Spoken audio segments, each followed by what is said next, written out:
Bonjour famille, j'espère que vous allez bien. Bienvenue sur la chaîne Chanel A. Je suis ici pour vous informer, pour vous faire vibrer et pour réagir à tous les buzz, toutes les informations et toutes les actualités qui circulent sur la toile. Mettez-vous à l'aise, voici les nouvelles du jour.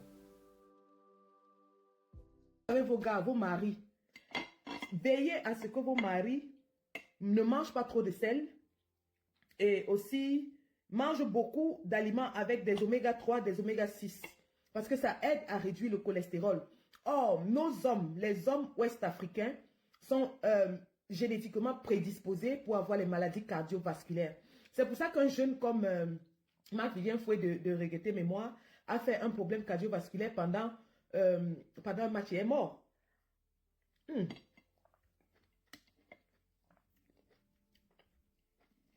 Donc, quand vous mangez beaucoup d'avocats, il y a l'avocat, il y a la sardine, le thon, le saumon, les aliments qui sont riches en oméga 3, en oméga 6. Et les oméga 3, les oméga 6 sont aussi très bons pour le cerveau. Malheureusement, les sardinages chez nous mangent la sardine, mais ils n'ont pas de cervelle.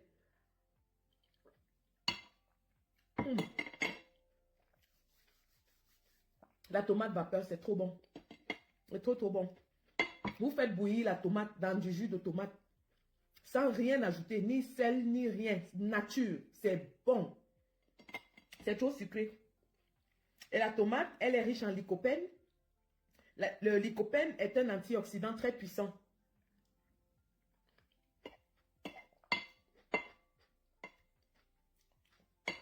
Le rôle des antioxydants, c'est quoi? Les antioxydants combattent l'oxydation.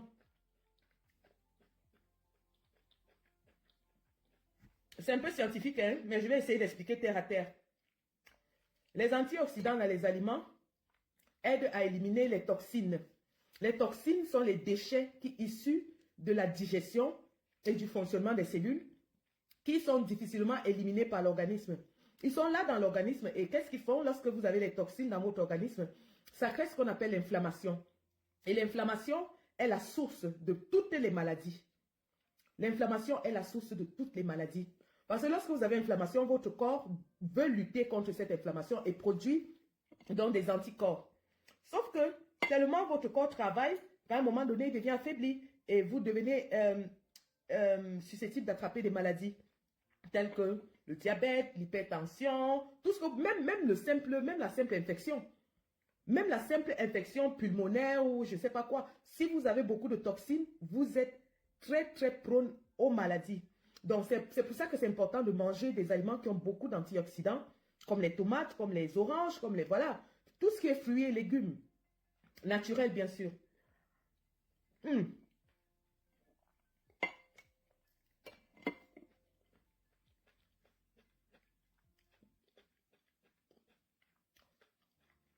Les toxines favorisent le vieillissement cellulaire. Parce que lorsqu'il y a des toxines, les cellules sont obligées de travailler beaucoup plus pour les éliminer. Les toxines, donc, lorsqu'elles sont dans l'organisme, elles vont aussi créer la mort cellulaire.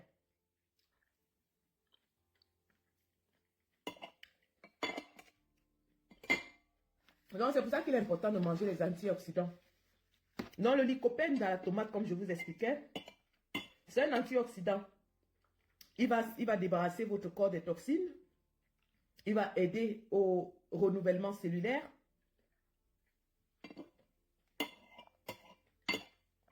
Mais surtout, le lycopène est un précurseur de la vitamine A. Le lycopène est un précurseur de la vitamine A. Et la vitamine A, on sait très bien ce qu'elle fait dans l'organisme. Elle est très bonne pour la peau. Donc, si vous mangez, c'est pour ça qu'on fait souvent des masques avec la tomate. C'est la vitamine A, ça aide au renouvellement cellulaire.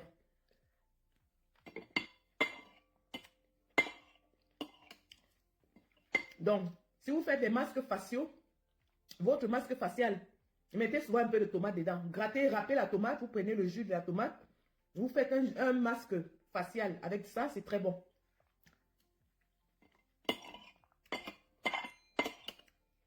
Donc, voilà. La tomate, vous pouvez la manger crue, vous pouvez la manger cuite. C'est très bon pour la santé. Merci. Donc, avec un petit déjeuner comme ça, je ne peux pas avoir faim. Et pourtant, je n'ai pas mangé les trucs pleins de graisse et tout ça, non. Il n'y a pas de limite de portion. Vous voyez, j'ai des gros plats. Donc, si vous mangez des aliments non caloriques, vous pouvez manger autant que vous voulez. Pas de limite de portion, mais vous ne prenez pas du poids parce qu'il n'y a pas de calories dedans. Donc, voilà mon gros plat de tomates qui est fini.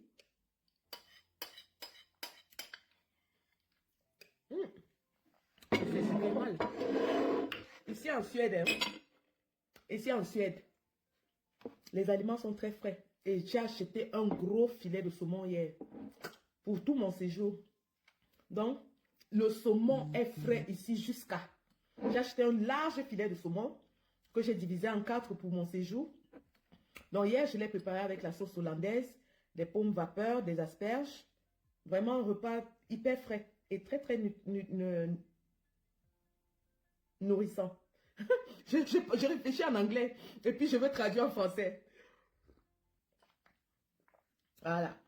Et là, maintenant, je vais attaquer ma salade. Avant d'attaquer la salade, je vais prendre d'abord une orange pour me rafraîchir un peu. Donc, c'est ça. Donc, les filles, même quand vous faites la cuisine, c'est très facile. C'est-à-dire, avant que je ne me lance dans cette aventure, sincèrement, je pensais que perdre du poids était la mer à boire.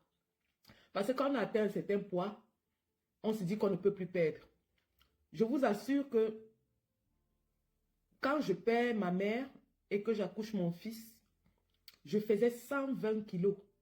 120. J'étais énorme.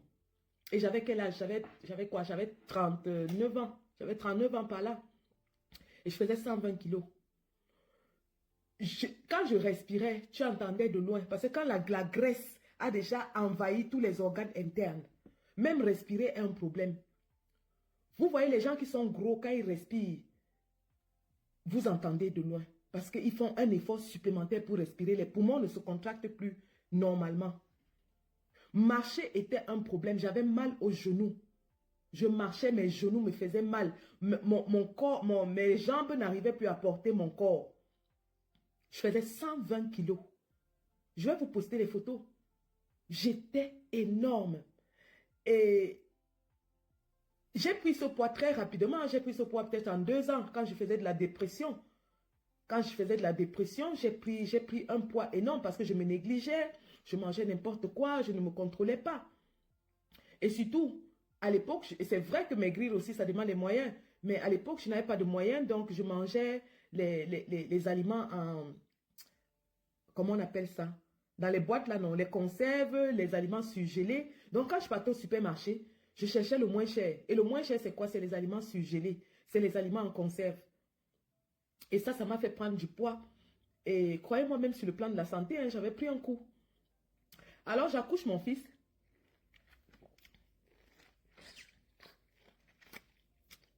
J'accouche mon fils. Et voilà. Quand j'accouche mon fils, je décide d'entrer à l'école des infirmières. Et c'est donc, quand je commence l'école des infirmières, que je me rends compte que je suis en train de me tuer moi-même.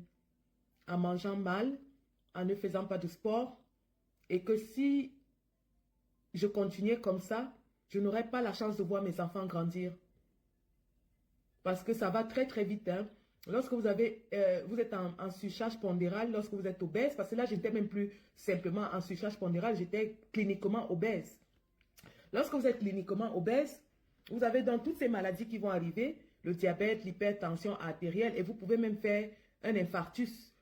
Ça va très très vite parce que vous avez tellement de graisse dans le corps que la graisse peut se détacher et créer une embolie dans vos vaisseaux sanguins ou alors même dans votre cœur. Donc, vous êtes à risque de toutes ces maladies-là. Vous pouvez même faire un AVC. Donc, c'est quand je commence à faire l'école des infirmières en première année que je décide que non. Parce que je commençais déjà à apprendre. Quand vous allez à l'école des infirmières, on vous apprend les principes de la santé. Et j'ai vu tous les risques que j'encourais et que je me déniais moi-même. Et vous savez, pendant la dépression, pendant que j'étais en dépression aussi, je buvais de l'alcool. Là, je n'en prends plus. Ou alors, je prends occasionnellement. L'alcool aussi est un gros facteur de risque pour l'obésité, les maladies et tout ça. C'est même un des premiers facteurs. Vous avez les premiers facteurs de maladies chroniques. L'alcool, le tabac. Si vous éliminez ces deux choses-là, vous vous donnez une grosse chance. Donc, ce que j'avais fait donc, j'ai éliminé l'alcool. Surtout que comme j'étais pauvre, je buvais de la bière. La bière, c'est la boisson des pauvres. Parce que quand vous buvez de la bière, c'est quoi? C'est 1 euro, 2 euros. Vous ne pouvez pas acheter une bouteille de vin, par exemple. Le vin, c'est aussi de l'alcool. Mais le vin, surtout le vin rouge, hein, le vin rouge pris en petite quantité, ça c'est démontré scientifiquement. Le vin rouge pris en petite quantité peut vous apporter une protection au niveau du système cardiovasculaire parce qu'il contient ce qu'on appelle la substance qu'on appelle du resveratrol. Et le resveratrol, aujourd'hui, je le prends en comprimé pour protéger mon système cardiovasculaire. Donc, je reviens à ce que je disais.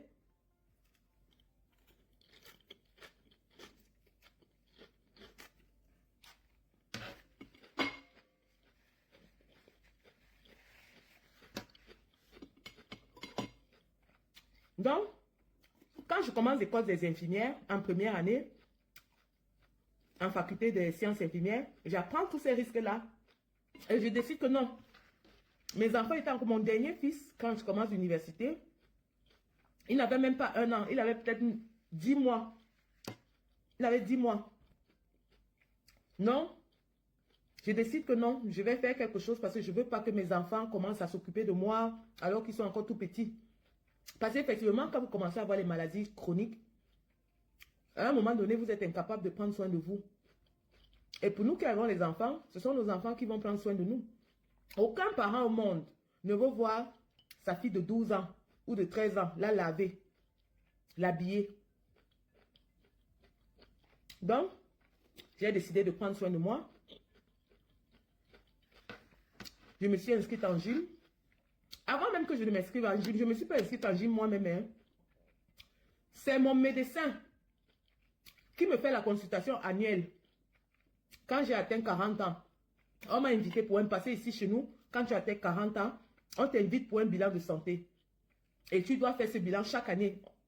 Donc, quand j'atteins 40 ans, mon médecin m'invite à un bilan de santé. Et je vais au bilan de santé. La première chose qu'on constate, c'est que je suis en surcharge pondérale, je suis obèse. Alors, mon médecin me dit, j'ai plusieurs facteurs à risque. Je suis noire, africaine, je suis en surcharge pondérale, donc je prends de l'alcool. Je suis à un très grand risque de faire un arrêt cardiaque, un AVC, et très très jeune. C'est là où j'ai réalisé ce qui était en train de m'arriver. Effectivement, je n'arrivais plus à respirer, j'avais des problèmes, même pour respirer, c'était fort. Donc, mon médecin maintenant, parce qu'il y a un programme ici chez nous, pour prendre en charge dans les salles de sport les personnes à risque. C'est pour ça que je dis au Cameroun, on aura beaucoup de travail. On aura tellement à faire. Donc, mon médecin m'envoie à la salle de sport de la commune. Donc, c'est gratuit. Et j'arrive à la salle de sport pour la première fois. On prend tous mes paramètres. Parce qu'à la salle de sport, on va te mettre sur un programme de sport. On ne veut pas te brusquer. Parce que comme tu n'as pas fait de sport depuis longtemps, tu as des facteurs à risque, tu as du poids et tout ça. On ne peut pas te commencer brutalement. On te donne donc un coaching, comment on les appelle? Personal trainer. On te donne un personal trainer qui te fixe les objectifs. Il te dit, la première semaine, voici ce que je veux que tu achieves, que tu fasses. La deuxième semaine, d'ici à ce que tu atteins 1 mois ici en salle de sport, au départ, j'étais à 120 kilos. Tu as 120 kilos. À la fin du mois, j'aimerais que tu sois à 105 kilos ou 104 kilos. Et puis maintenant, on travaille beaucoup plus. La perte du poids va venir progressivement, mais on travaille d'abord ton endurance. On travaille, voilà. Il me donnait des objectifs. Donc, chaque fois que j'allais en salle de sport, j'avais peut-être 1 ou 2 séances par semaine, vu que j'allais à l'école. Chaque fois que j'allais en salle de sport, on faisait peut-être 30 minutes coachées et puis me laissait 30 minutes faire ce que je veux. Les 30 minutes coachées, parfois, je faisais comment on appelle le treadmill, le tapis. Il me fait 15 minutes de tapis intense. pour l'endurance et tout. Après, il me fait des exercices pour la force, strength exercise. Et c'est comme ça que j'ai commencé à prendre goût au sport. Et puis, avec le sport, donc, j'ai aussi commencé à apprendre à réglementer mon alimentation. Donc, c'est comme ça qu'en première année, je commence à changer mon alimentation. Quand je vais à l'école, je ne mange plus le tchoukou-tchoukou que je mangeais. Je m'investis. Le matin, je fais ma gamelle, je fais une salade, je fais des œufs bouillis, je fais, voilà, tout ce qui est bien là. C'est comme ça que le poids commençait à descendre. Le poids commençait à descendre. Le poids commençait à descendre. Quand je termine ma formation 3 ans plus tard, je suis à 90 kilos. Donc, de 2016, quand je commence ma formation, à 2019, j'ai perdu presque 30 kilos. Sans même m'en rendre compte. Parce que j'allais au sport au moins 2 fois, 3 fois par semaine. Je faisais de la natation 2 fois par semaine, une fois avec mes enfants, une fois moi seule. Et tous les matins, avant d'aller à l'école, je faisais parce que je vis à côté d'un parc, je faisais un tour de piste du parc. Le matin, je fais un tour de piste. Et avant d'aller à l'école, c'est comme ça que j'ai commencé à perdre du poids. Donc en 2019, quand j'entre dans le combat, janvier, je faisais 90 kilos. Et j'étais encore bien ronde, mais bien en chair, quoi, mais solide. J'étais bien ronde. Donc, c'est vrai que c'est pas seulement je veux dire, le régime et le sport qui m'ont fait maigrir. En 2019, donc, je tombe malade, vous vous rappelez, après Genève, j'avais fait un mal de dos atroce, atroce. Mon dos était en compote avec l'eau qu'on m'avait giclée dans la colonne vertébrale. Donc, j'ai fait de longs mois de maladie, hein, de juillet 2019 jusqu'en décembre 2019, j'étais gravement malade, mais alors vraiment malade. J'ai perdu près de 50 kilos dans la maladie, je faisais 40 kilos, j'étais maigre. Je me rappelle, tous les combattants m'appelaient pour me dire que Sandy, tu vas mourir, arrête le combat là. Mais un jour, je suis au travail, et il y avait toujours le combat, je partais. J'étais léger comme le papier, mais je gueulais. J'étais une djanga, mais quand j'arrivais au front, je gueulais. Que même les sardinats me regardaient et se disaient que celle-ci, si on la pousse, elle va mourir. Je m'appelle un jour, en 2019, j'étais au travail, Calibri m'appelle. Je ne sais pas, il avait vu ma vidéo, on était allé protester contre le dialogue, le dialogue à l'ambassade. J'étais avec, comment le gars là, j'étais avec Brice Ninche et j'étais avec le Banen de Yingi. Nous étions 3. On est arrivé à l'ambassade. Ils avaient organisé les consultations pour le grand dialogue à l'ambassade. On est arrivé là-bas, on allait protester. J'ai gueulé là-bas, j'ai gueulé mon ami. Mais j'étais tellement maigre, j'étais faible. Je vais vous dire un secret, je vais vous avouer quelque chose. Hein. Pour aller au manif à l'ambassade, pour aller protester quand j'étais malade, je me bourrais de médicaments. Je prenais des antidouleurs parce que j'avais mal partout. Tout le corps me faisait mal. Depuis juin, quand les Suisses m'ont arrosé le dos, j'ai souffert pendant très longtemps de douleurs atroces. Tout mon corps me faisait mal. Je ne marchais jamais sans mes médicaments. Ceux qui me connaissent dans le combat peuvent vous dire, quand vous ouvrez mon sac, il y a toujours plein d'antidouleurs. C'est comme ça que je faisais pour aller au manif.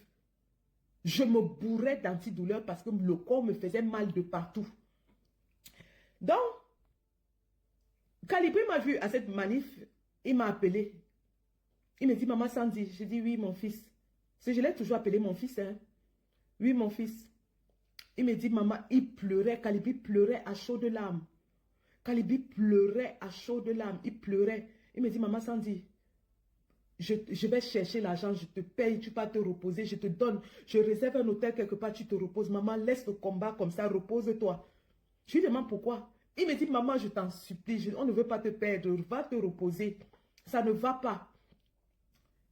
Et moi, j'ai pris ça comme une insulte. Mais pourquoi il me dit qu'il doit me reposer alors que le combat vient de chauffer? Mais eux, les gens qui me regardaient à distance, me voyaient en train de mourir à petit feu. Mais moi, je ne me voyais pas mourir. Moi, je savais que ça n'allait pas, j'avais mal, mais je forçais. Il y a même un gars ici au UK qu'on appelle Frank Diaga. Frank Diaga m'a appelé un jour. Frank Diaga me dit, Sandy, tu vas mourir. Je l'ai insulté. Il dit, mouf, chien, tu me dis qu'elle va mourir, tu es Dieu. Il dit que Sandy, je te dis que tu vas mourir, tu es en train de mourir. J'ai lavé Frank Diaga le jour là. Il me dit, non, tu ne te vois pas. Nous qui te voyons, on te voit en train de mourir. Tu vas mourir. Même les Sardinats ici, quand je faisais le live, ils m'écrivaient que tu vas mourir avant Paul Biya. Les commentaires méchants qui venaient me mettre. Que te voilà, regarde comment tu es, tu vas bientôt mourir. Tu vas mourir avant Paul Biya. J'avais maigri. Donc, la maladie aussi a contribué à ce que je perde du poids. Et à l'époque, j'étais plus maigre que ma fille qui avait, à l'époque, elle avait 10 ans, 11 ans. J'étais maigre, vraiment maigre. Donc, lorsque j'ai décidé de me soigner, je me suis soignée. J'ai enfin suivi les conseils, je me suis soignée. Je suis allée à l'hôpital, on m'a fait tous les tests et tout. Donc, j'ai commencé à prendre un traitement pour améliorer les douleurs qui me causaient tout ça. Et donc, là, j'ai repris du poids. En 2020, j'ai repris du poids un peu. J'ai repris du poids. Sauf que quand je reprends du poids en 2020, je reprends du poids brutalement. Je commence à manger encore sauvagement. En 2020, j'ai repris. Je faisais quoi? Je faisais dans les 80 kilos. Donc, je mangeais, je buvais la bière, je buvais. Mais quand je me rends compte que non, j'ai trop de poids. Et il y a des personnes proches de moi qui me disaient toujours que non, Sandy, c'est vrai que tu es belle avec tes rondeurs, mais perds un peu de poids parce que, voilà, pour ta propre santé et tout. Et moi, je n'aimais pas quand on me disait ça. Parce que vous savez, la vérité, parfois, ça fait mal. Quand les gens me disaient ça, moi, ça m'énervait. Ça m'énervait parce qu'on me disait la vérité. Et comme j'étais dans une lancée, vous savez, le combat, si ça nous stresse beaucoup, hein. Surtout, nous qui sommes sur le terrain. Quelqu'un comme moi qui voyageait en moyenne 3 fois par mois quand le combat chauffait. C'est-à-dire que je ne faisais économie d'aucun effort dans le combat. J'étais toujours parti. Vous imaginez, le niveau de mon corps était toujours en stress, quoi. Le niveau de stress que j'endurais. Et donc, pour gérer tout ça, parfois même pour dormir, mais on devient insomniaque. Le sommeil, je ne dors plus la nuit. On devient insomniaque. Et tout ça, ça affecte la santé. Donc, oui, de temps en temps, je prenais une bière ou deux pour, voilà, pour pouvoir trouver le sommeil, pour m'endormir et tout.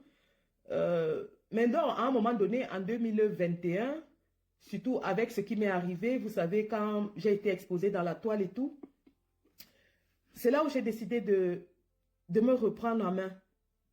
De ne pas laisser cette histoire m'affecter, me détruire. Parce que c'était ça l'objectif.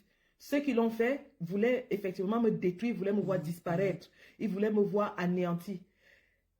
Et je décide de me reprendre en main.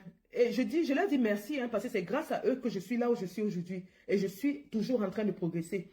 Eux, en croyant me faire du mal, m'ont ouvert les yeux sur ce que j'étais en train de gaspiller ma vie, en fait.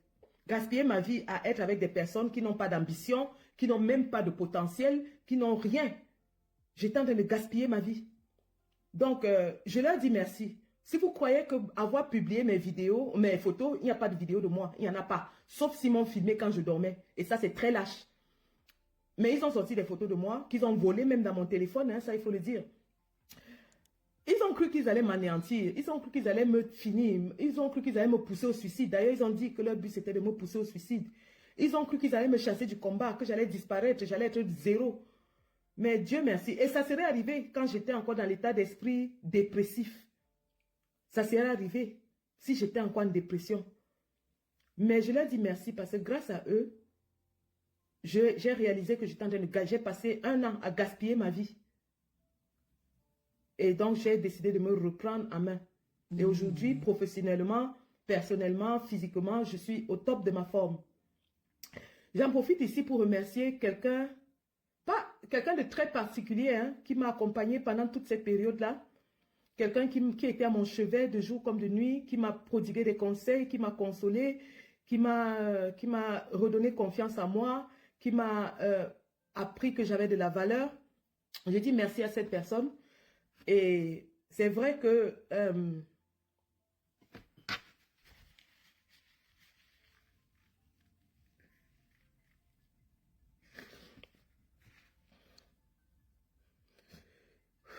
excusez-moi, hein, j'ai jamais parlé comme ça de cela.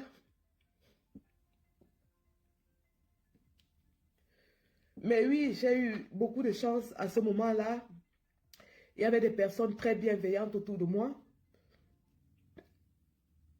qui ont donné de leur temps, de leur amour pour m'aider à remonter la pente.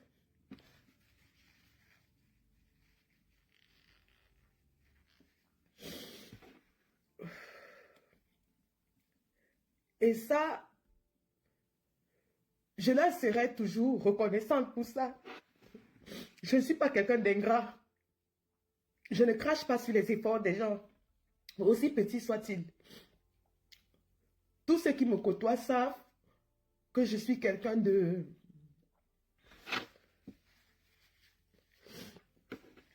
Je suis quelqu'un de très généreux de nature. Je donne sans compter. C'est-à-dire quand j'aime, que ce soit ma famille, mes amis, j'ai toujours besoin de donner. Pour moi, c'est ma façon de manifester mon amour. Et ça me vient de mon père, parce que mon père était quelqu'un de très généreux. Mon papa, c'était quelqu'un qui, même s'il n'avait rien, le peu qu'il avait, il le partageait. Alors, je dis merci à ces personnes-là, et surtout à cette personne particulière qui m'a vraiment, qui m'a épaulé, qui a lutté mes luttes, qui, pendant que j'étais à terre, s'est battu comme un beau diable pour me restaurer. Je lui serai toujours reconnaissante. L'être humain étant l'être humain, on commet des erreurs, on fait des fautes. Et pour moi, le plus important, chaque fois que j'ai fait du tort à quelqu'un, même si on est fâché et que, voilà, parce que moi, ma colère, elle est grosse, hein. Comme vous me voyez, je suis dans le combat, c'est comme ça que je suis dans la vie. Je fais tout à 500%. C'est-à-dire, quand j'aime quelqu'un, je l'aime à 1800%. Quand je me fâche aussi, je me fâche à 3000%. C'est-à-dire que ma colère, elle est grosse. Je verse tout. On verse tout par terre. Et après, quand j'ai fait ça, quand j'ai versé ma colère, c'est fini, hein, moi je pars, j'ai oublié. Je ne garde rien dans mon cœur. Je ne garde pas rancune. Mais sauf que ma colère, et ceux qui me connaissent, c'est ça. Même dans les groupes WhatsApp et tout, c'est pour ça que j'évite même déjà tout ça. Parce que quand je me fâche, parce que j'évite tout ce qui va me causer du stress en ce moment. J'ai décidé d'éviter tout ce qui peut me causer du stress. Parce que le stress, ça apporte la maladie. Le stress, ça te fait... Vous rappelez, à un moment donné dans le combat, j'avais vieilli. J'étais comme une grand-mère de 75 ans. C'est le stress de ça. Parce que tu te réveilles le matin, tu ouvres le groupe WhatsApp. Maman, c'est les injures que tu veux voir. Quelqu'un se lève, il t'insulte copieusement. Et quand il t'insulte comme ça te pique. Toi aussi, tu vas répondre. Et c'est comme ça que toute la journée est partie dans les ping-pong, des insultes, des injures et tout. Et on est tous dans le même combat. On est tous dans le même combat. Quelqu'un se réveille, il a un problème avec quelqu'un d'autre. Toi, tu viens un peu commenter. Hey, maman, c'est toi qui portes. Et comme moi, alors, parce que moi, je pique comme le piment. Je pique. Tous ceux qui me savent, me connaissent, savent que je chauffe comme le piment. Donc, quand ça commence comme ça, maman, j'avais fait une engueulade avec Anango. Anango s'était chamaillé dans le groupe pendant 3 jours non-stop. J'étais au travail. Dès que mon téléphone fait pip, je vais aux toilettes, je regarde, je vois qu'Anango m'a insulté. Grosse vache, machin, ceci. Je pars, je laisse le boy ceci, je l'insulte. Chien, tu crois que tu es qui? Tout ça, je remets dans la poche, je cours. Je n'ai pas donné une injection. Mon téléphone fait encore ping. Je regarde, je vois que c'est Anango qui a répondu. Donc, vous voyez, le combat prend le dessus sur tout, sur ta vie. Le combat, ça veut dire que... Et le stress de ça, parce que tu es sous stress permanent.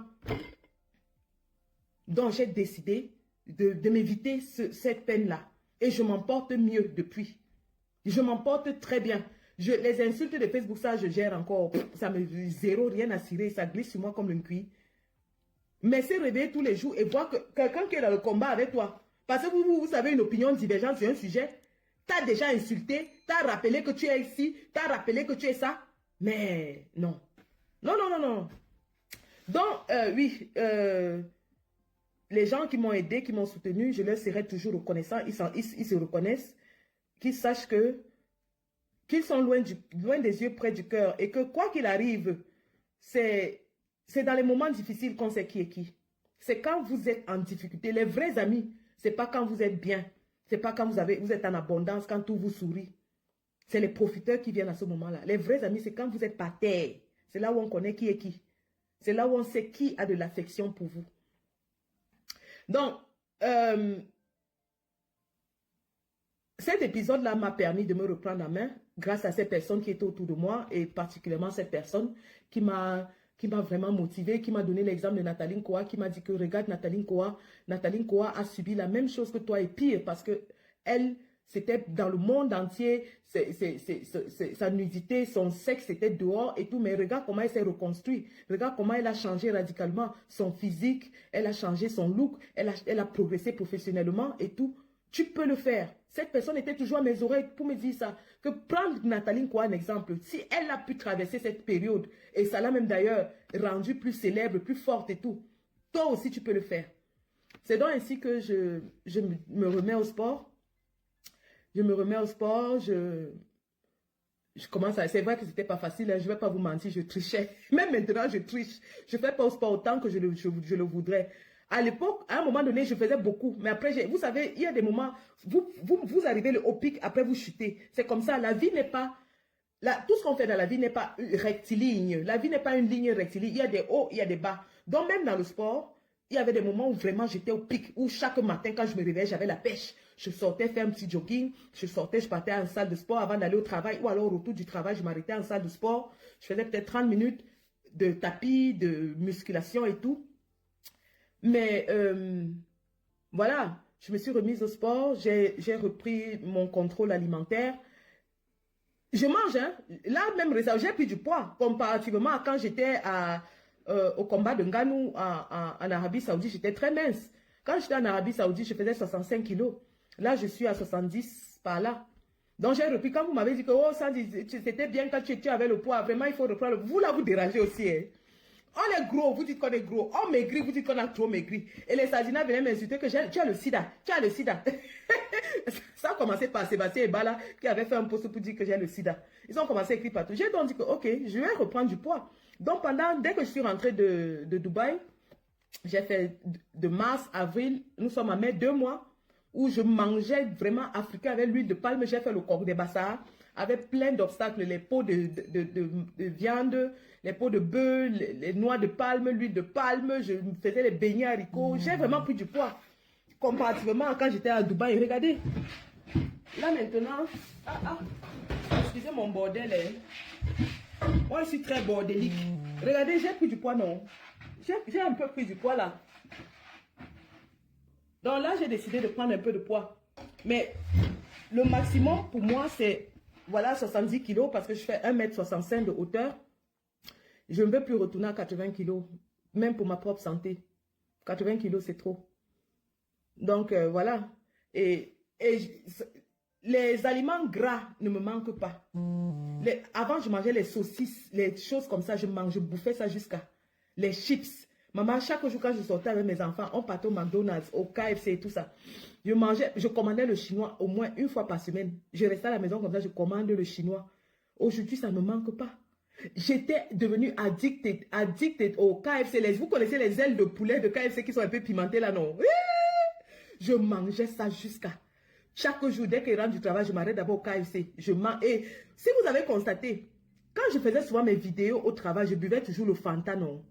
Je buvais, voilà un autre élément. Je buvais, c'est vrai que je buvais le Fanta sans sucre, mais toutes les boissons gazeuses ne sont pas bonnes. Pour votre ventre, quand j'ai arrêté de boire les boissons gazeuses, mon ventre s'est dégonflé comme ça. Et pour les astuces, je vais vous donner d'autres astuces, des choses que je fais, des petits trucs que je prends pour m'aider quoi.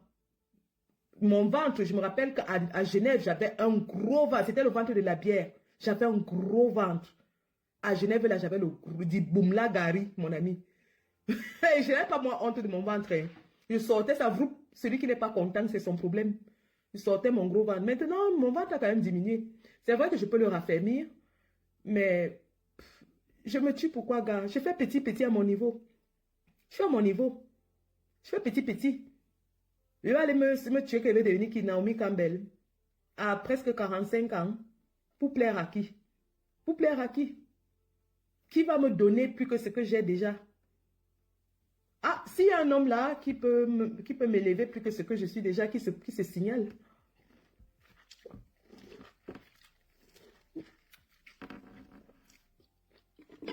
Donc, voilà ça. La perte de poids, vous savez, pour nous les femmes aussi, hein, c'est C'est très important psychologiquement.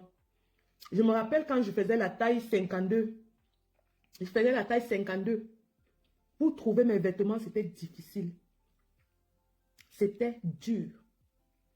Je commandais parfois aux États-Unis pour pouvoir porter ce qui me plaisait. C'est vrai qu'au UK, il y a les vêtements de toute taille. Hein? Il y a les vêtements de toute taille. Mais parfois, pour les robes comme ça, pour sortir et tout, il fallait que je commande aux États-Unis. Maman, n'oublie, tu te bats pour ton beau-frère là. Hein? Mais je vois comment tu es en train de battre campagne pour Maga Diaspora. Tu es en train de battre campagne pour ton beau. Le beau des beaux. Le beau des beaux. Ouais. Donc, même pour, parfois, comme je voyage beaucoup, parfois, je pars faire les magasins, surtout dans les pays de l'Europe. En France, par exemple, c'est impossible de trouver des vêtements taille 52. Je me rappelle la première fois que je suis allée à Paris, j'étais justement au top, j'étais à 120 kilos. Je vous assure. C'est quand je suis arrivée à Paris pour la première fois, nous sommes en 2016. J'étais à 120 kilos. Parce qu'au UK, hein, quand tu es gros, tu ne te rends même pas compte que tu es gros. Parce que tout le monde est gros. La plupart des gens sont gros. Comme quand tu pars aux États-Unis. Quand j'étais allée aux États-Unis, j'étais bien grosse. Mais je me suis sentie mannequin. Parce qu'eux, alors, ils sont gros jusqu'à ce n'est pas bon. Je voyais les femmes, les grosses cuisses comme ça, la maman. Tu vois la cuisse d'une gars. C'est comme la roue du camion. Quand tu vois la cuisse d'une gars aux États-Unis, c'est comme la roue du camion. Elles sont larges. Quand je suis allée aux États-Unis, moi qui croyais qu'elle était bobolo, je me suis sentie mannequin. Mais quand j'arrive en France, c'est là où je réalise que tout le monde est fin. La plupart des Français sont fins. Bon, moi, à l'époque, je ne fréquentais pas les Camerounais. Hein. J'étais dans le milieu européen parce que, voilà, j'ai toujours fréquenté même mes amis au UK, c'est des Européennes. Donc, dans le milieu des Européens à Paris, les femmes sont fines. Elles sont très fines. C'est là où je me sentais un peu complexée. Je regardais autour de moi, je voyais personne n'avait ma corpulence. Je me suis dit que, oh, c'est vrai, hein, au UK, on s'en fout. On ne gère rien au UK. Les filles boivent la bière au UK, mon ami. Elles exposent leur gros ventre. On s'en fout. C'est pour ça que moi, je suis comme je suis, parce que j'ai l'esprit anglo-saxon. Les anglo-saxons sont très libertins. Hein. Bon, pas libertins, c'est le mauvais mot. Les anglo-saxons sont très, comment je vais dire, très libres dans leur tête. Il n'y a pas de jugement. On ne juge pas les gens chez les anglo-saxons. On ne juge pas les gens. Chez nous, une chaîne de vêtements fait les vêtements. Il ne fait pas de vêtements pour personnes obèses. On peut lui porter plainte pour discrimination. C'est pour ça que tous les chaînes, tous les magasins ont la section ronde. Ils ont les vêtements normaux, ils ont aussi les vêtements pour ronde. Donc non, au UK c'est free, mon ami. D'ailleurs, les Anglais aiment les grosses femmes. Hein? Les Anglais adorent les grosses femmes. Quand j'étais au Cameroun, on disait toujours que oh, les Blancs n'aiment pas les femmes là, grosses. Les Blancs aiment les filles fines. C'est pour ça que quand vous partez à quoi vous les voyez là-bas, les moustiques, les chochoros, les nyamangolons, elles sont là-bas comme les sauterelles, avec leurs maigres pieds, parce qu'elles cherchent le blanc. Mais quand j'étais au Cameroun, j'ai toujours été ronde. Hein? J'ai toujours été ronde. Mon mari m'a aimée, j'étais ronde, j'étais bien ronde. Dans mon adolescence, j'avais les muscles, j'étais musclée. J'étais comme le bulldozer, mon ami. J'étais comme le caterpillar. Quand je te portais comme ça, tu sentais qu'une fille t'a porté. Oh, j'ai vieilli. J'ai dit que j'ai vieilli. Ceux qui m'ont connu dans ma jeunesse, quand je marchais, rien que ma démarche, je tapais les pieds au sol, tout. Tu sentais que voilà la fille qui vient. Mon surnom au quartier, c'était Zakougla. Mon petit, les amis m'avaient surnommé Zakougla, Zach de Zach. Quand je passais, on disait Zach de Zach. J'étais fille, mon ami. Et je jouais au ballon, hein. Je jouais au foot. Je partais, la première salle de sport qui avait ouvert au quartier, je portais le fer là-bas. Mes épaules étaient carrées comme les épaules d'un homme. Je soulevais le fer, je soulevais. Ouf, même les gars qui me draguaient là avaient le cœur. Même les gars qui me draguaient là avaient le cœur. Hein. Parce que quand je me revois dans mes 18 ans, mon ami, j'étais la machine. J'étais le... Mais mon père m'appelait que... Mon père m'avait surnommé que... Mon père m'avait surnommé que son bulldozer. Parce que quand je me réveillais le matin, en 1 heure de temps, j'ai déjà fini tout le travail dans la maison. À 4h, 5h du matin, je pars à PK11, PK12, puiser l'eau. Je portais la bassine de 40 kilos 40 litres sur ma tête. Vous connaissez les grosses bassines en aluminium là, non? Les grosses bassines que les mamans au quartier là, en aluminium. La bassine de 40 litres. Je chargeais comme ça 40 litres. Aller-retour, je fais 2 tours ou 3 tours d'eau. Parce qu'à 14, il n'y a pas l'eau. Nous, on partait toujours puiser l'eau le matin. Donc avant d'aller à l'école, tu puises l'eau, tu remplis le fût. C'est avec ça que vous allez vous laver, la maman va faire la cuisine, ainsi de suite. Donc tous les matins, je chargeais sur ma tête 40 litres, aller-retour. Pendant que mes soeurs portaient les seaux de 20 litres là et tout, moi je mettais 40. Mais tu me voyais, j'avais les mollets comme pour Kengo de fois, mon ami. J'étais solide. J'étais une fille solide. Après ça, je pars jouer au foot là-bas comment on appelait l'école là, à PK14. Ouais, là où on joue le 2-0 le soir. Je joue au foot, hein. Je joue au foot. Je joue au foot. Oui, même, bon, parfois à la Citabac, il y avait le rang. Le rang était tellement long. Pour puiser l'eau à la Citabac, il fallait sortir même à 3h, 4h, tu peux déposer ton fût. Tu déposes. Bon, nous, on multipliait les stratégies. Parce que si tu te limites à une stratégie, tu n'auras pas l'eau. Donc, nous, qu'est-ce qu'on faisait? On déposait un fût à la Citabac. On déposait un fût à la Comavic. Parce que la Comavic, c'est une ferme de poulets pas loin de chez nous. Donc, tu déposais le fût à la Citabac. Tu déposais le fût à la Comavic. Ma mère avait acheté 2 fûts. Des fûts bleus là. Et puis maintenant, s'il n'y a pas l'eau, si ton tour n'est pas encore arrivé, que tu dois aller à l'école, parce que quand vous mettez les fûts en rang comme ça, les fûts en rang, si l'heure d'aller à l'école n'est pas encore, et que tu n'as pas encore eu l'eau, c'est là où je prends donc la bassine. Je m'en vais à PK12. Là où il y a le forage. Je ne vais pas puiser l'eau au forage. À l'époque, hein, maintenant il y a les forages un peu partout. Mais à l'époque, c'est comme ça qu'on partait puiser l'eau. Tu marches avec l'eau sur ta tête. Tu verses même un peu. C'est-à-dire que, et tu t'arranges à ne pas trop gaspiller l'eau. Parce que quand tu marches avec la bassine, l'eau se... Tu connais la Comavic, non? Ah non, voilà, on partait à la Comavic. La Comavic. La Comavic. Les histoires qui se passaient à la Comavic, c'était le Mami Pi. La Comavic, hein. Tonton Kengo de fois, maman, ce sont ces mollets qui me retiennent encore. À la Comavic, il y avait les histoires, maman. En tout cas, voilà, au stade de Pierre Bonneau. Au stade de Pierre Bonneau. Voilà, c'était à Pierre Bonneau qu'on partait jouer au foot. Toi, tu me connais. Ah non, là, toi qui es en train de parler, là, tu me connais. Tu me connais. Maman, la bagarre qu'avait déclenché au quartier, la bagarre de ça. Ma co-épouse, elle est là. La fille Bassa qui était venue m'agresser avec sa soeur. On est devenues copines. Ma co-épouse était venue m'agresser. Je sortais de l'école. J'étais à l'université. Donc, je rentrais de l'école. J'étais en taxi. Maman, vous savez comment les universitaires font leur petit nyanga, non? J'avais mis mon petit jean et tout. J'étais un peu sexy, un peu nyanga. Je vois une fille qui vient vers moi. Elle vient m'agresser avec sa soeur et son frère. Ils sont venus à 3 pour m'agresser. La bagarre de ça. La lutte de ça. Tout le quartier était sorti. Zakou, la Zach de Zach. Mon ami. Dans mes 19 à 20 ans, qui me pouvait? Venez même à 4. J'ai la stratégie de la lutte. Quand vous venez nombreux, comme c'était sur elle qui comptait, non, que bon. Maman, quand j'ai attrapé la girafe là au cou, j'ai mis par terre. Bagarre terminée. Tous les autres ont fui. Quand vous venez nombreux pour m'attaquer, vous venez même en groupe pour bagarrer avec moi. Je ne vais pas m'embrouiller et dire que je vais donner un coup ici, donner là-bas. Non, non, non, non, non, non, non. Quand je suis en danger, je ne parle plus. D'ailleurs, moi, je ne parle même pas beaucoup dans la vie normale. Hein, je ne parle pas. C'est Facebook qui me fait bavarder. Je ne suis pas quelqu'un qui parle. Je suis quelqu'un qui réagit et je réagis toujours violemment. Je réagis toujours excessivement. Donc, quand vous venez en groupe là pour m'attraper la bagarre, la fille de Kabolok, vous me pouvez, je calcule un parmi vous tous. Je calcule un. C'est avec lui que je vais mourir. Celui que j'attrape, il meurt avec moi. Je ne le lâche pas.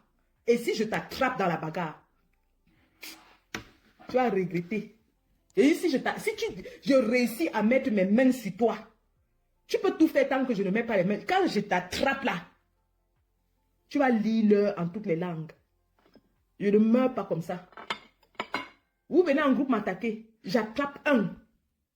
Pendant que vous me tapez, moi je le tape. C'est lui-même qui va vous dire que non, laissez-la. Laissez-la. Elle veut déjà me tuer. Parce que j'ai des endroits stratégiques que si je t'attrape sur ça, tu vas crier comme le porc. Et là où j'attrape là, je mets les mains. il faut se lever tôt pour enlever les mains là. Il faut se lever tôt. Non, non, non, je vous disais que c'est comme ça en fait. Prendre soin de soi, hein. Prenez soin de vous. Mon métier d'infirmière m'a beaucoup aidé. Parce que comme j'aime aider les gens, j'adore mon métier. J'aime quand j'arrive, je trouve quelqu'un qui ne va pas bien, je fais une différence dans sa vie. Ça me donne, c'est ça qui me fait courir, quoi. C'est ça qui me fait courir. J'aime aider les gens. Je suis née pour ça. Il n'y a rien d'autre qui me donne satisfaction comme aider les gens. C'est pour ça que quand je suis autour de moi, je donne même plus que ce que j'en ai. À un moment donné, si on m'accusait que je corromps mes combattants, que oh, ça dit corrompre les combattants, elle achète les combattants. C'est comme ça que je suis. Je ne peux pas m'empêcher. Chaque fois que je voyage, j'ai toujours un bonbon, j'ai toujours un petit truc à donner. Je ne marche pas comme ça. Quand quelqu'un me rencontre, soit j'ai un bonbon, soit j'ai un truc. Je vais même vous montrer, j'ai plein de bonbons que j'ai achetés pour les enfants. Je ne peux pas m'empêcher. Donc j'adore mon métier. Dans mon métier, donc j'apporte ça. J'aide les gens. Et ça me fait dormir tranquillement. Quand je rentre chez moi, sachant que j'ai aidé quelqu'un, j'ai fait de la différence dans sa vie. Alors, mon métier m'a aidé moi-même parce que je me suis rendu compte que si je ne prends pas soin de moi, je ne peux pas prendre soin des autres. Si je ne suis pas en bonne forme, en bonne santé, je ne peux pas aider les gens à être en bonne santé. Quand j'arrive au travail le matin, si je n'ai pas la pêche, si je ne suis pas en train de sourire, en train de danser, en train d'apporter la bonne humeur, mes patients n'auront pas la qualité du service que je veux leur donner. Donc, pour donner un service à la hauteur de mes expectations, il faut que je sois au top de ma forme. Il faut que je sois au top de ma forme. C'est dur, hein, le métier d'infirmier, c'est très, très dur. Chez nous, au UK, c'est 12h, 13h la journée. Vous êtes sur vos pieds. Et chez nous, les infirmières font la même chose que les aides-soignantes jusqu'à faire même le travail des infirmiers. Donc, vous lavez les patients, vous les changez, vous ramassez le vomi, vous ramassez tout ce que vous connaissez. Donc, c'est un métier très, très difficile. Et pour le faire au top, au meilleur, il faut être en bonne forme physique. Donc, mon métier m'a aussi beaucoup aidé. Et pour aider les autres, je dois d'abord moi-même être en bonne forme physique. Je salue mon petit frère qui est passé là, mon petit frère Willy. Bonjour petit frère, bisous, bisous, bisous. Donc, c'est ça. Je vous raconte vite fait avant de partir parce que là, je crois que je me suis laissé emporter par les commentaires. Et aussi, je vais vous dire, lorsque le président fait son discours, sa sortie, ce n'est pas un discours, hein, c'était un point de presse. Lorsque le président fait son point de presse vendredi à 11h, j'étais déjà en route pour l'aéroport. Et donc, en sortant pour ma conférence, je n'ai pas pris ma tenue militaire. Parce qu'évidemment, je viens à une conférence. J'écoutais la conférence de temps en temps parce que les gens me bipaient dessus, mais je ne pouvais pas vraiment écouter parce que j'étais en plein aéroport en train de voyager. Vous savez, il faut contrôler les heures, il faut mettre la valise, il faut. Donc, je n'ai pas vraiment suivi, même jusqu'à présent, j'ai suivi des parties, mais je n'ai pas entièrement suivi le discours du président. Donc, j'arrive à Stockholm le vendredi dans la nuit à 23h, le temps de dormir. Samedi matin, il fallait que je m'apprête rapidement, que je mange même parce que j'avais faim. Je n'ai pas mangé tout le vendredi, je n'ai pas mangé. Que je mange d'abord très tôt et que j'aille à la conférence. La conférence est finie hier soir. Je me suis un peu baladée dans Stockholm.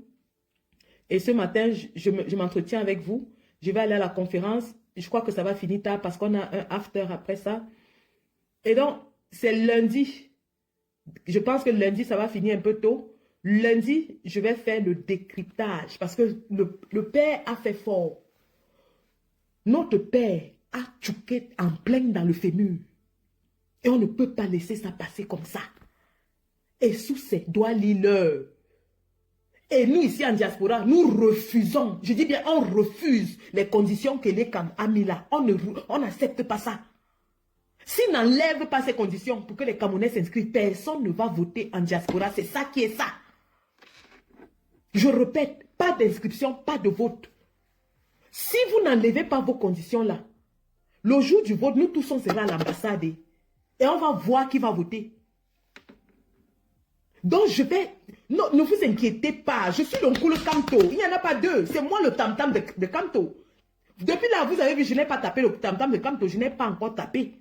Et c'est pour ça que ça n'a pas encore fait de bruit. Quand je vais taper le tam-tam de Kamto, Yaoundé va trembler. C'est moi, l'oncle Kamto. Je suis le tam-tam de Kamto. Et j'ai même ajouté Ninche dedans, parce que même le père là, tchouk fort. Il tchouk très fort. Rappelez-vous que Père Ninche a porté plainte contre Soussé. Rappelez-vous, hein. Donc, dès que je termine ma conférence, ça va chier des bulles. Je vais acheter la tenue militaire parce que cette sortie mérite la tenue militaire. Je vais aller acheter la tenue militaire demain. Demain, je porte ma tenue militaire. Je mets mes galons de général. Oui. La sortie de mon père. Le père Tchouké, il a cassé le fémur. Je n'ai jamais vu mon père fâché comme ça. Mon père était en colère. Et ça ne peut pas passer comme ça. On doit casser le fémur de ces gens-là. Je dis que demain, je ferai une sortie musclée. Je dis bien musclée. Je vais faire une sortie musclée. Pour amplifier les muscles de mon père. Parce que pour une fois, mon père sort les muscles. On l'a traité de mou, on l'a traité de lent. Donc quand quelqu'un veut être républicain, vous pensez qu'il aime Boutoukou? Il a, depuis 2018, le président élu est dans une posture républicaine. Il a dit le changement se fera dans la paix. Et il a respecté sa posture de paix. Alors que les gens là ne nous amènent pas à faire ce qu'on... Parce que nous on est capable, hein, qui ne pense pas qu'on n'est pas capable. On se calme seulement parce que le Père nous a dit que c'est la paix. Mais s'ils font gnac, on baisse tout par terre avant de ramasser. Et on est capable de le faire. Et on le fait très très vite fait, même très vite fait. En face c'est maïs. En face il y a quoi? Il y avait quoi avant? Il y avait quoi avant? Donc demain, je sors, je mets ma tenue militaire. Si vous me voyez en live demain avec la tenue militaire, ça va chier des bulles. Et Soussé va se cacher en bas de son lit. Et ici en diaspora, le match commence. Ntambade Fosenta. S'ils veulent que nous, on tchakala, on va tchakala. Mais vous avez les esprits comme nous. Moi, souvent ça me frustre même parce que j'ai envie, j'aime la bagarre. J'adore la lutte. C'est quand il y a la mchamla que ça me gratte. J'aime ça. J'aime quand ça tchouk. Donc, quand on nous amène des affaires de paix, tout ça, parfois, ça me fatigue. Je dis que, ouais, mais supportons quand même, c'est le père qui dit que paix. Parfois, on dit, oh non, je dis, ouais, papa dit que la paix, non, supportons quand même. Faisons la paix, faisons la paix. Mais, il ne faut pas que les gens l'exagèrent. Il ne faut pas qu'ils croient que la paix veut dire autre chose. La loi n'est pas le loisir, comme dit Motanguigna. La loi, ce n'est pas le loisir. Bonjour Marie-Paulema, Jérôme Potago, Fantomas Tazan, je te fais bisous. Victorine Tchatchouan, bonjour. Je vous adore les gars. Tchouaké Jacqueline, bonjour. Non. Le Père a donné le ton. Et on doit monter en puissance. Ça revient à ce que mon camarade Kamer Kodia disait l'autre jour. Et il était très en colère. Et il avait raison. La sortie que j'ai faite avec Kamer Kodia, Père Wako et Bertie le Camille Port de l'Ouest. Mais c'était clair, les gars en ont marre. On en a marre, on ne veut plus. On ne veut plus que ces gens-là nous entourloupent. On en a marre. Nous, on est prêts pour la bagarre, les gars. On est prêts. Vous avez vu le commando belge, vous avez vu les gars nerveux là, au UK. Donc après, il y a un deuil, mais croyez-moi, quand il va sortir du deuil, ça va péter fort. Quand le caporal Grier sort du deuil, je serai déjà de retour. Ça va péter. Si elle est inscrite par les Camerounais, mieux on gâte tout. Mieux on gâte tout. Vous allez inscrire, Hoha, c'est notre agent qui vous paye. C'est comme ça et pas autrement. Il travaille 3 heures par jour. 3 heures par jour de vos mamans. Notre agent vous paye 3 heures par jour. Et sous ça a pris plus de 100 milliards de francs CFA, il a mis dans sa poche. Enfin, Thomas Saza, laisse ça. Notre mariage ne finira jamais. On est comme Emana et ses femmes, non? On bagarre, on se déchire les caleçons, mais après on se... Il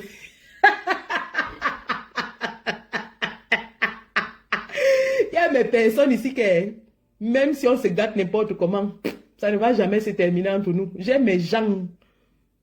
On se lance l'indomodomo, mais on s'embrasse après. C'est ça qui est ça. Tu ne veux pas, je veux. Oh ah.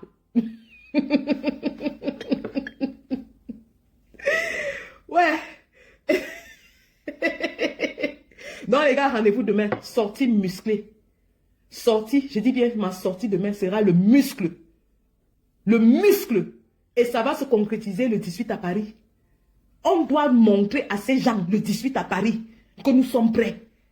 Si vous ne sortez pas, vous allez leur donner raison. Si vous ne sortez pas, ça veut dire que tout ce qu'ils font là ne vous dit rien. Si vous ne sortez pas, ça veut dire que vous prétendez aimer Kamto, mais vous ne l'aimez pas. Kamto monte au filet, Kamto monte au créneau, le président monte au créneau, et vous voulez rester chez vous? Merde. Le président a sorti le match. Et vous allez me dire qu'après ce que le président a fait l'autre jour là, vous allez tranquillement rester chez vous et attendre que Eleka vous demande la carte de résident. Mais vous faites ça mieux, on abandonne le combat. Si vous faites ça mieux, on laisse. Mieux on les laisse gagner une fois. Je dis que si vous ne sortez pas pour manifester votre colère le 18, mieux. Nous tous, on quitte le combat, on laisse. Vous savez que s'il faut faire le Congo, ça, moi je suis très fort dans le Congo, ça non. Je vais aller provoquer les Stambrakata. Ils vont venir m'insulter et nous on va faire notre buzz. La balle est dans votre camp. Si ce que le président Kamto a dit vous dit quelque chose, cirez vos godasses le 18 à Paris. Ça va se jouer. Ndambade Fosenta. Ndambade Fosenta. Le président n'a jamais fait une sortie musclée comme ça. Je dis bien musclée. Avec les agents de renseignement remplis dans la salle. Il leur dit, je sais que vous êtes là. Vous êtes même plus nombreux que les journalistes.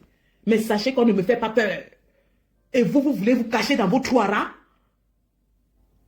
Si le 18 à Paris, vous ne sortez pas, vous nous dites que les gars, laissez le combat là. Nous, on préfère boire le matango, aller dans les soirées, mbrakata, aller se faire filmer et puis nos nudes sont entre les mains de qui vous savez.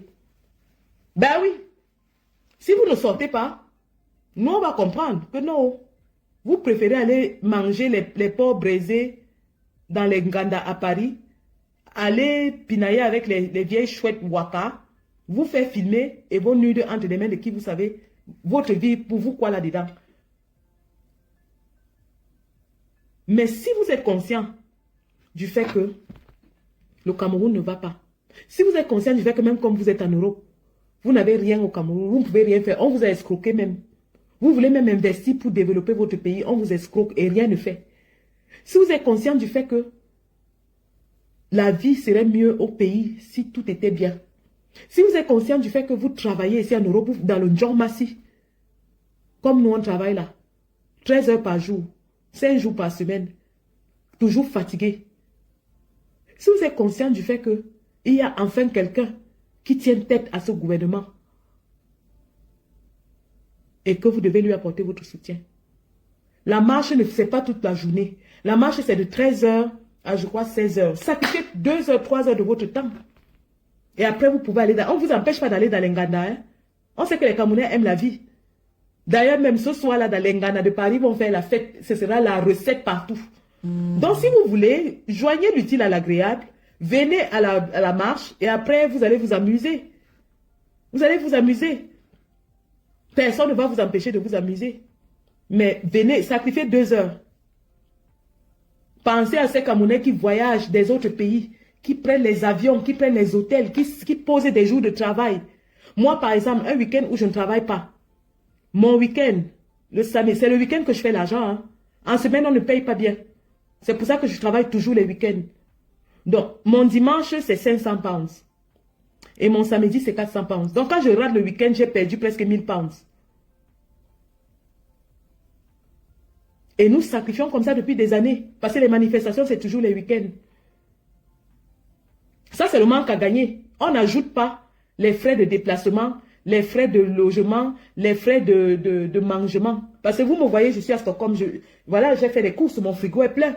Vous pensez que c'est quelqu'un qui me paye ça? Et c'est comme ça, chaque fois que je sors, je prends un appartement comme celui-ci. Je prends toujours un appartement, je fais mes courses et tout. Et nous venons comme ça, nous dépensons comme ça pour 2 heures ou 3 heures de marche. Ou de manifestation. Et vous voulez rester chez vous? Les gars, 2025, ça passe ou ça casse. C'est notre dernière chance. Si on rate le virage de 2025, c'est fini. On est reparti pour 50 ans de domination. Je dis, si on rate le virage de 2025, c'est reparti pour 50 ans de billard. Et aucun d'entre nous n'a envie de ça. Donc vraiment, nous sommes au dernier combat. On doit mouiller le maillot. On va mouiller le maillot là. Ça va couler la sueur. Ça va couler la sueur. Ça va couler la sueur. Rien ne s'obtient dans la facilité. Rien ne s'obtient sans effort. Mettons le dernier effort. Pour vous qui êtes connectés là, et pour nous, je sais que la plupart d'entre vous, c'est les gens qui suivent le combat depuis 7 ans. C'est vous qui cotisez dans nos laitiers. C'est vous qui aidez. C'est toujours les mêmes. Vous avez souffert autant que nous. C'est vous qui sortez pour les marches. Alors, il est temps de redoubler d'efforts pour que toutes ces années de combat-là ne soient pas perdues. Parce que sinon, vous et nous, on aura tout perdu. Hein. Moi, par exemple, je marche avec mon cercueil sur la tête. Ma vie sacrifiée, mes enfants sacrifiés. Hier, je rentre du truc, c'est ma fille qui m'envoie un message, elle a eu un souci. Obligée d'appeler. Et c'est toujours comme ça, je voyage, je laisse tout ça. Non, non. On est des mères d'enfants.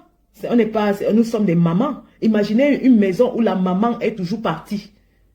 C'est Dieu seul qui garde mes enfants et c'est Dieu qui a permis à ce qu'ils aient une bonne éducation. Sinon, mes enfants seraient perdus aujourd'hui parce que je ne suis jamais là. Je ne suis jamais là. Je remercie seulement Dieu pour l'éducation que ces enfants ont. Et encore des filles. C'est que peut-être je suis déjà grand-mère aujourd'hui. Peut-être qu'une est allée porter la grossesse et tout. Mais Dieu veille. Et il sait que c'est un combat noble que nous menons. Donc, il protège chacun d'entre nous. Il protège nos familles. Il nous donne les moyens même de continuer ce combat. Parce que c'est avec nos propres moyens. Si Dieu ne permettait pas, c'est que peut-être on n'a même plus les moyens de continuer à voyager. Mais Dieu lui-même pourvoit. Et les ancêtres veillent. Donc les gars, je vais partir. Je pense que je suis très en retard là. Il est quelle heure? Non, non, c'est bon. Il est 10 h ici. Le premier speech dans mon groupe, c'est à partir de midi. Donc je vais me laver rapidement. Je m'habille. Je vous montre encore ma petite sape du jour, non? Ma petite sape du jour. La friperie que je porte. Et puis on se prend demain pour une sortie très très musclée. Décryptage de la sortie du président Kamto. Je dis bien très musclé, hyper musclé. On va tchouquer les fémurs demain. C'est ça qui est ça. Et ça ne chauffe pas. Donc merci les gars. C'était un petit live improvisé comme ça. Je suis contente. Vous êtes à la maison.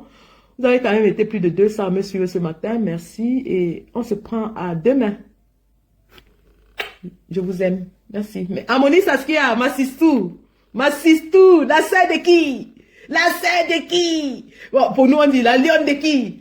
J'ai dit, la lionne de Maurice Kamto. La lionne de qui? La lionne de Maurice Kamto. La lionne de qui? La lionne du tireur de penalty. Cette fois-ci, il va m'bunja. Le mbunja. On mbunja le tout aussi. Allez les gars, je vous laisse. Bisous, je vous adore. Attends, ne m'appelle pas toi qui m'appelle là. Attends d'abord. Oh, je n'arrive pas à arrêter le live parce que tu m'appelles. La lionne de qui?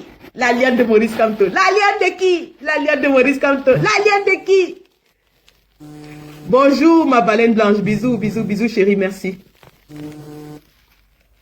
Voilà, nous sommes arrivés à la fin de cette vidéo. N'hésitez pas à nous dire ce que vous en pensez dans les commentaires, à nous donner vos avis tout en restant courtois. Prenez soin de vous. Au revoir.